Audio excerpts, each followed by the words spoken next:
per hari. Memang biaya pembangunannya cukup besar. 600.000 kendaraan kali 9.500 rupiah. Kurang lebih hampir 6 miliar, 5,4 miliar per hari. Saya mulai dari kecil, saya sebagai pedagang es mambo, pedagang asongan. Saya tidak pernah bermimpi, tapi saya punya mimpi selalu. Oleh sebab itu saya selalu katakan kepada teman-teman, dalam hidup ini kita harus punya mimpi, tetapi mimpi itu harus kita juga yang membuat menjadi kenyataan. Jangan biarkan mimpi itu berangan-angan saja di kepala kita, tapi kita harus jadikan kenyataan. Untuk membuat itu bagaimana? Kita jadi orang harus jujur dan amanah. Kedua, harus sayang kepada orang tua, karena doa orang tua ini membuat jalan kita jadi mulus. Dulu cita-cita cuman jadi tukang parkir. Waktu saya sekolah SMA, saya suka liwat di daerah Pasar Baru. Saya tanya tukang parkir, satu hari dapat berapa sih? Dapat 10.000 sampai 15.000. Waktu itu satu mangkok bakmi hanya 300 perak. Jadi kalau 10.000 sama dengan 33 mangkok. Andai kata saya makan satu hari 3 kali, saya mesti bisa save 30 mangkok. Berarti saya masih bisa jadi tukang parkir aja udah cukup. Itu cita-cita waktu SMA. Terus saya bermimpi, kok orang-orang bisa sukses? Bagaimana cara sukses? Satu hari saya ke toko buku. Saya lihat buku bagaimana jadi orang sukses. Saya nggak punya uang. Saya hanya duduk ke sana, saya numpang baca, terus saya pulang. Saya bacain buku bagaimana cari orang sukses. Jadi orang sukses itu harus rajin bekerja. Dan juga jangan lupa berdoa. Dan juga jangan lupa jujur. Dan jangan lupa juga sayang kepada orang tua. Dan minta ridho barokah dari orang tua. Itu intisarinya. Dan saya selalu bermimpi memang menjadi orang sukses. Mimpi itu saya sendiri pesimis waktu itu untuk jadi, untuk sukses. Tetapi seperti saya katakan, bahwa ini semua gerak Tuhan, bukan gerak saya.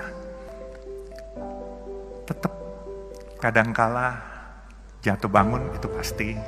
Ya ada hal-hal waktu 2008, saya ingat itu pabrik tahun 94 saya tutup dan saya 2008 diajak seorang teman.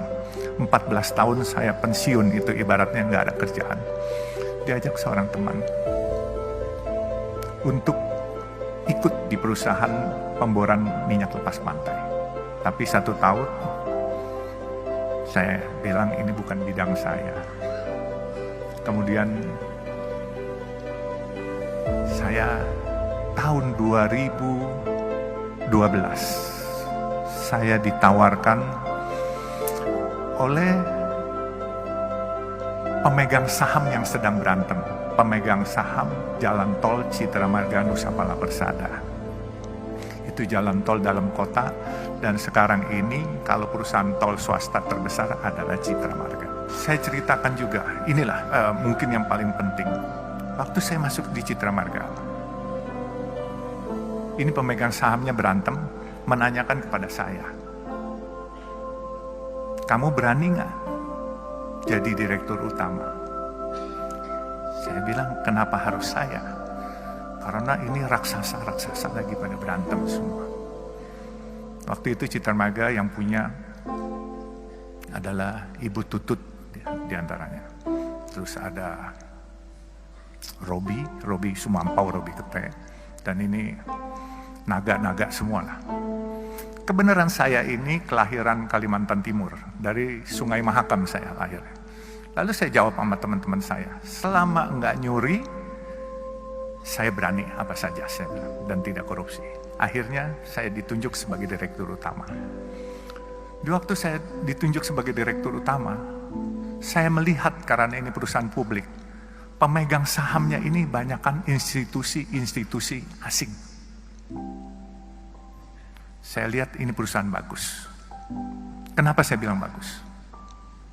Coba pikirkan, ini kalau bukan gerak Tuhan, saya nggak akan memiliki perusahaan ini. Saya dulu punya perusahaan kayu, saya pernah punya restoran, saya pernah punya hotel. Hotel pelayanan nggak baik, omset akan turun, orang nggak balik lagi. Restoran makanannya asin atau pedas, kepedesan, orang besok nggak balik lagi. Makanya saya bilang, saya bisa dapat jalan tol ini, coba pikirkan jalan tol. Kalian pernah lewat jalan tol, bayar, macet, marah-marah hari ini, brengsek nih jalan, macet, bayar pula. Besok kalian dengan senyum nganterin duit lagi kepada kita. Nah itu bedanya. Jadi jalan tol itu, mau keasinan, mau kepedesan, mau kemanisan, tetap dimanfaatkan. Nah ini semua gerak Tuhan yang milihin. Jadi saya berpikir gini, saya tidak punya rencana punya jalan tol. Tetapi jalan tol ini gini, kalau saya tidur, jam 10 malam, itu truk-truk besar yang nyariin duit sampai subuh jam 5 pagi.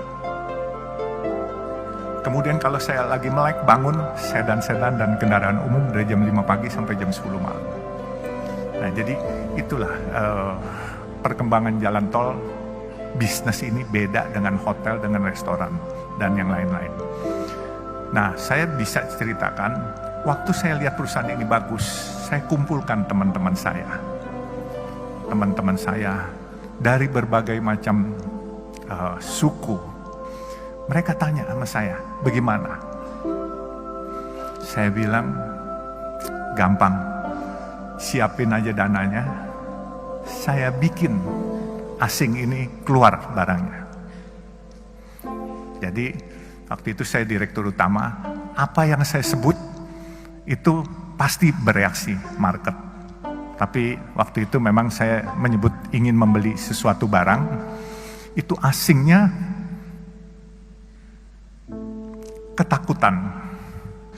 Jadi saya bilang hari itu, saya ingin beli Bank Senturi yang sedang bermasalah waktu itu. Itu semua asing tidak setuju. Dia lepas barang itu semua. Akhirnya teman-teman saya beli semua. Saya pikir ini sesuatu perusahaan yang besar, dan kenapa saya bilang besar? Dia punya omset untuk dalam kota 600.000 kendaraan per hari.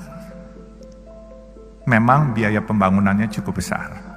600.000 kendaraan kali 9.500 rupiah. Kurang lebih hampir 6 miliar, 5,4 miliar per hari. Kalau kita nggak sombong, kita selalu mau tahu dan bertanya. Saya belajarnya ini dari supir dan dari marketing rokok. Waktu saya umur 17, tetangga saya itu agen rokok. Jadi saya suka duduk ngobrol sama supirnya, sama marketingnya. Saya selalu tanya. Kalau nggak sombong pasti kita mau bertanya. Kalau sombong, misalnya orang ngomong apa, kita sok bisa, padahal kita nggak ngerti apanya. Itu kita harus tanya. Nggak usah malu-malu, tanya apaan sih, apaan.